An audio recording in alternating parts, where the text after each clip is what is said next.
break your hand on the first punch of the fight. Is that right? I mean, give me an idea what's going through your head at that moment. It was weird, I knew what happened. I knew it was a serious thing, but I knew I had to keep fighting. Like these guys that keep coming after me. He's a dangerous guy. He keeps walking forward, doesn't stop no matter how many times I hit him to the body. But I felt it crack. I closed my fist again. I felt it click. And then I ended up tripping up in the first round. He ended up taking my back, and my coaches and my corners yelling, "Fight two hands, fight with two hands!" And I'm just fighting with one hand because I couldn't close the other one, so it just made it very difficult. He had it under my neck, but I was able to push his elbow up just above my chin and just, survive because I knew it was short time. So if I knew if I just survived there, we were going to stand up again. And I was going to have to keep on his right side because I couldn't really throw that left. I threw it trying to aim with the bigger knuckles. That's why the middle one's kind of swollen now. But I try not hitting with the small knuckles, but, it landed a couple times. But I guess it kind of went numb. So I just, fought through it. Nice. It was pretty crazy. Like you said, he was on the back. I mean, I wonder what's going through your head. Like, did you take some pride that you got out of that position, or, I mean, it's obviously not. Definitely, it was a defining moment right there. Like in all of my career, to be honest with you, it was like deja vu, and that's where I've been finished the most. Was somebody taking my back with that body triangle, with the rear naked choke, and he was close. He was close. I was choking, and it was just a defining moment. Like where I gotta be honest with you guys, and like this probably goes to a lot of fighters' heads, but I'm not trying to cover it up with any false machismo. I wanted at one point, let him have it. It's already too close. But something else kicked inside of me and says, man, fuck this shit. What I'm saying? We're getting out of this. And then I was able to turn my hips, start pushing his elbow, and I just felt that fight in me just kept rising and rising. And I'm like, it's not going to happen again. And I really put it in my head. It was like visualization during the actualization of the fight, and it really pulled me through. Quite the battle you guys had. I mean, it was going back and forth. Like you say, he's a tough guy. At the end, I mean, did you feel you had done enough? Were you concerned? No, at the end, I knew he was just nothing was landing. He was just trying to hold me down, and really, I didn't want to give him the opportunity again. So my biggest concern was replacing guard. I didn't have enough time to secure a submission. We were way too damn sweaty to do anything like that. So, and bloody, and everything was just too greasy. And so it was just, I knew that once I secured my guard again, because he was in half guard, I was going to be able to just hold him there and.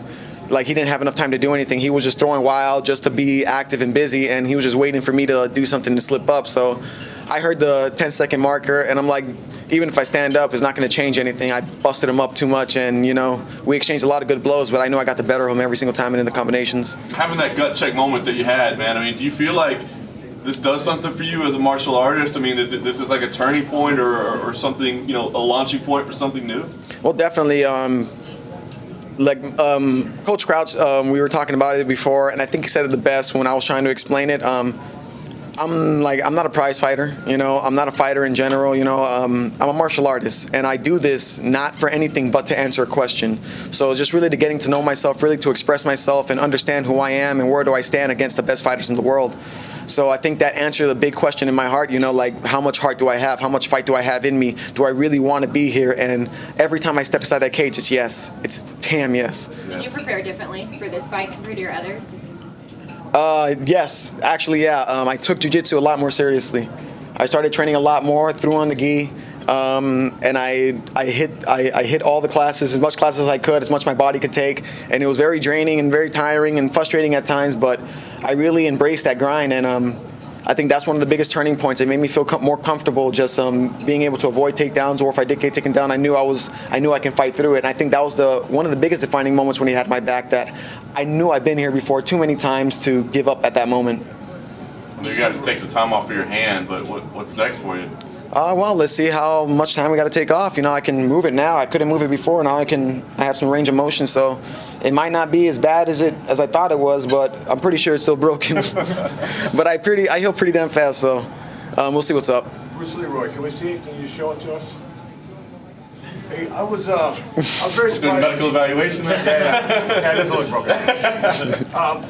You were on your horse a lot in the fight, but I was very surprised that when y'all engaged, you were willing to brawl with Ocho Peterson, which is dangerous to do. Was that part of the strategy, or was it just kind of heat of the moment and you just felt it?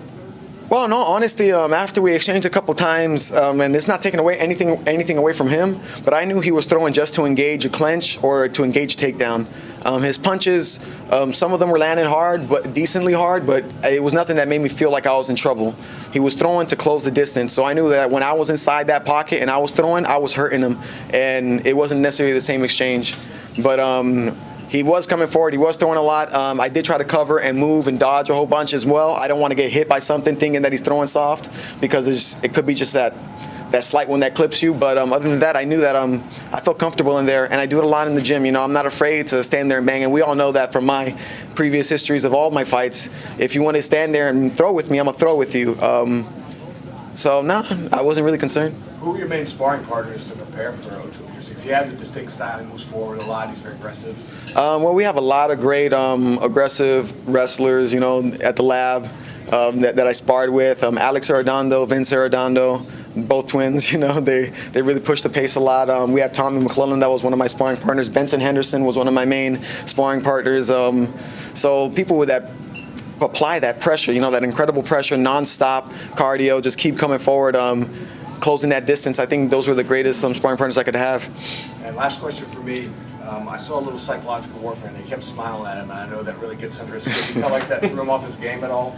I don't know if it was psychological. I'm just enjoying myself, you know. And when I started smiling, it's just a show of appreciation that I can see that he had the fight in him too. And you know, we're both men here, and we're both here to stand in front of each other. And I felt it was a show of respect. I'm not trying to mock anybody. I'm not trying to psychologically move anybody out of their game.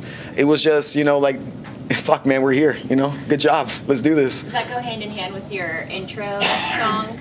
A lot of people loved it around me because it's just like so unexpected. It was just like good vibes. Is that one of your favorite songs? Well, it was one of my previous intro songs, and before the fight, since I had so many songs, they had the whole library of all my songs. I told them, okay, you guys make a pool, and you guys pick the song that you want to hear me walk out to next, because I was tired of picking a new song. So like, let's pick one of the songs that I came out to, and it was perfect. I mean, it was on key for what we were trying to do, was express myself, and like I couldn't pick it better myself. Yeah, it went very well. Like just with your facial expressions out there. Cool. Is there a certain fighter you want to fight next? No, I honestly don't watch the sport at all, so I don't know who's too much in my weight class. So unless the people that I fought before, but whoever they give me next, honestly, I'm pretty much down.